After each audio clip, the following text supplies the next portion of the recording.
Hello welcome back to mini home diaries. ఎప్పుడైనా vegetable సాంబార్ని sambar పొడి లేకుండా చేసుకున్నారా? అయితే ఈ వీడియో అయితే చూసేయండి. ఏ పొడి వాడకుండా ఎంతో ఈజీగా అంతే టేస్టీగా చేసుకోవచ్చు. లేట్ చేయకుండా ప్రాసెస్లోకి వెళ్ళిపోదాం. దీనికోసం ముందుగా ఒక కప్పు కందిపప్పు తీసుకొని మంచిగా వాష్ చేసుకొని కుక్కర్లో ఉడకబెట్టుకోవాలి. లో ఫ్లేమ్లో పెట్టి ఒక 2 విజిల్ వచ్చే వరకు ఉంచితే పప్పు అనేది చాలా మెత్తగా ఉడుకుతుంది. పప్పు ఉడికే లోపల మనం కొంచెం చింతపండు నానబెట్టుకోవాలి. నేనైతే ఒక పెద్ద నిమ్మకాయ సైజ్ అంత చింతపండు అయితే నానబెట్టుకున్నాను. తర్వాత ఒక పెద్ద కడాయి తీసుకొని అందులో సరిపడా ఆయిల్ వేసి దాంట్లో 2 ఎండుమిర్చి, కొంచెం ఆవాలు, జీలకర్ర వేసుకోవాలి. అవి కాస్త చిటపటలాడగానే ఒక పెద్ద సైజ్ ఆనియన్ తీసుకొని అవి పొడవుగా ముక్కలుగా కట్ చేసుకొని అందులో వేసుకోవాలి. తర్వాత ఒక 5 పచ్చిమిర్చి పొడవుగా కట్ చేసుకొని అందులో వేసుకొని కాస్త ఫ్రై చేసుకోవాలి. నేనైతే ఈ లోపల వెజిటేబుల్స్ అన్ని కట్ చేసుకొని పెట్టుకున్నాను.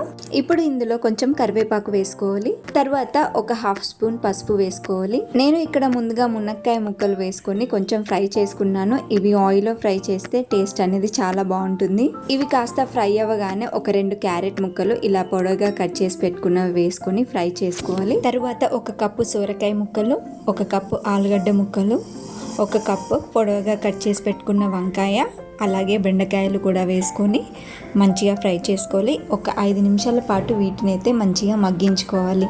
వెజిటేబుల్ సాంబార్ కాబట్టి వెజిటేబుల్స్ ఎంత ఎక్కువగా ఉంటే అంత బాగుంటుంది. తర్వాత ఒక స్పూన్ సాల్ట్ వేసుకోవాలి. దాంతో పాటు ఒక కప్పు టొమాటో ముక్కలు అయితే వేసుకోవాలి. ఇవి కూడా ఆయిల్లో ఒక 2 నిమిషాలు అయితే మంచిగా వేయించుకోవాలి. ఇవన్నీ చేసే లోపల మన పప్పు అయితే ఉడికిపోయింది. ఇక్కడ చూసారా, ఈ పప్పు అయితే ఎంత మెత్తగా ఉడికిపోయిందో. దీన్ని అయితే ఇప్పుడు నేను ఎగ్ బీటర్తోనైతే ఇలా సాఫ్ట్గా చేసుకుంటున్నాను.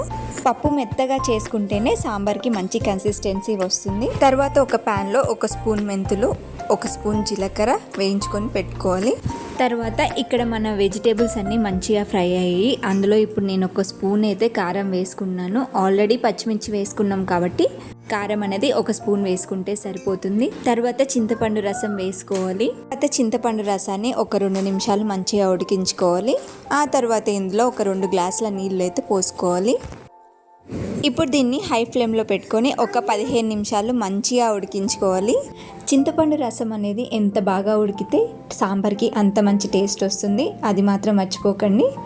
తర్వాత కాసింత కరివేపాకు, ముందుగా మనం వేయించి పెట్టుకున్న మెంతులు, జీలకర్రతో పాటు వెల్లుల్లి కూడా దంచేసుకొని ఆ పేస్ట్ని అయితే ఇందులో వేసేసుకోవాలి. ఇక్కడ నేను ఈ వెజిటేబుల్స్తో పాటు చింతపండు పులుసుని 15 నిమిషాలు అయితే మంచిగా మరిగించుకున్నాను. ఆ తర్వాత ముందుగా మెత్తగా చేసి పెట్టుకున్న పప్పుని ఇందులో వేసుకోవాలి. ఆ తర్వాత దీన్ని అయితే ఒక 20 మినిట్స్ మీడియం ఫ్లేమ్లో పెట్టి మంచిగా మరిగించుకోవాలి.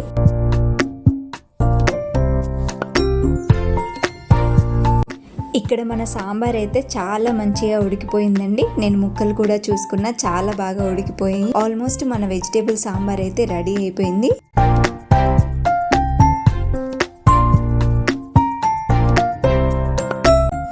లాస్ట్లో కొంచెం ధనియాల పొడి, కాస్త కొత్తిమీరకు వేసుకొని ఒక 5 నిమిషాలు మంచిగా ఉడికించుకుంటే మన వెజిటేబుల్ సాంబార్ అయితే రెడీ అయిపోతుందండి. టేస్ట్ మాత్రం చెప్తున్నాను, సేమ్ మ్యారేజ్ స్టైల్లోనైతే ఉందండి. ఆ టేస్ట్ అయితే వచ్చింది సాంబార్కి. మీరు కూడా ఈ రెసిపీని తప్పకుండా ట్రై చేయండి. ట్రై చేసి కామెంట్ సెక్షన్లో ఎలా ఉందో షేర్ చేయండి. ఈ రెసిపీ నచ్చినట్టయితే ఒక లైక్ చేయడం మాత్రం మర్చిపోకండి.